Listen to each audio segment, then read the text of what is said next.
আসসালামু আলাইকুম ওয়া রাহমাতুল্লাহি ওয়া বারাকাতুহু। আজকে আপনাদের সামনে আমি একটি গুরুত্বপূর্ণ বিষয় নিয়ে আলোচনা করব, আকিকা। ইসলামের গুরুত্বপূর্ণ একটা বিষয় হলো আকিকা। আকিকা করা কি? আকিকা করা হলো সুন্নাত।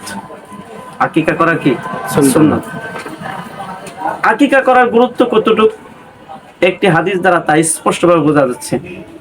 নবী পাক আলাইহিস সালাতু ওয়াস সালাম বলেন, আল গুলাম মুরতাহানুন বিআকিকা। সন্তান আকিকার সাথে দায়বদ্ধ থাকে। এই হাদিস দ্বারা স্পষ্টভাবে বোঝা যাচ্ছে আকিকার গুরুত্ব কতটুকু। সন্তান দায়বদ্ধ থাকে, এর মানে কি আকিকার গুরুত্ব অনেক বেশি।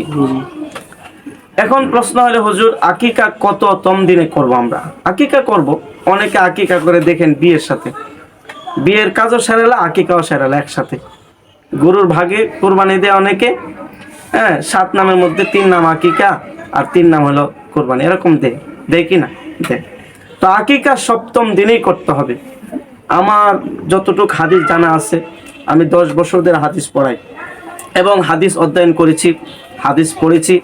আমার জানা মতে হাদিসের সব কিতাবে আমি দেখেছি আকিকা 7ম দিনে করার কথা এসেছে।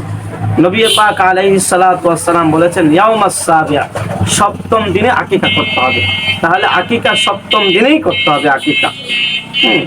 আকিকা 7ম দিনেই করতে হবে। এখন প্রশ্ন হলো, হুজুর ছেলে বাচ্চা হলে কয়টা আকিকা করব, আর মেয়ে বাচ্চা হলে কয়টা আকিকা করব? আকিকা ছেলে বাচ্চা হলে 2টা, আর মেয়ে বাচ্চা হলে 1টা। ওয়ালা ইয়াদুরকুম যুকরান আও ইনাসা। নবী পাক আলাইহিস সালাতু ওয়াস সালাম বলেছেন, ছাগল আর ছাগির মধ্যে কোনো পার্থক্য নাই, যেটা মনে চায় সেটাই দেওয়া যাবে। তবে আকিকা ছেলে বাচ্চা যদি কারোর সামর্থ্য থাকে 2টা দিলে 1টা যথেষ্ট হবে।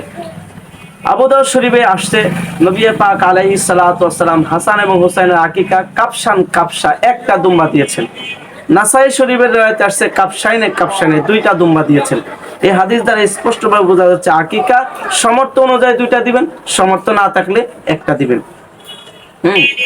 এরপরে যে বিষয়টা আকিকার গুরুত্বপূর্ণ, যে বিষয়টা আকিকা মাথা মুন্ডাইতে হবে 7ম দিনে। মাথা মুন্ডায় চুলগুলো কি করবেন?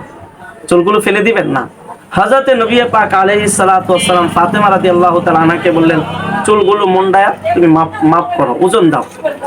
হযরত ফাতেমা রাদিয়াল্লাহু তাআলা আনহা বলেন, 1 দিরহাম আও বাযা দিরহাম, 1 দিরহাম হয়েছে অথবা 1 দিরহামের চেয়ে কিছু কম হয়েছে। নবী পাক আলাইহিস সালাতু ওয়াস সালাম বলেছেন, তার সমপরিমাণ স্বর্ণ অথবা রূপা সদকা করে দাও তুমি।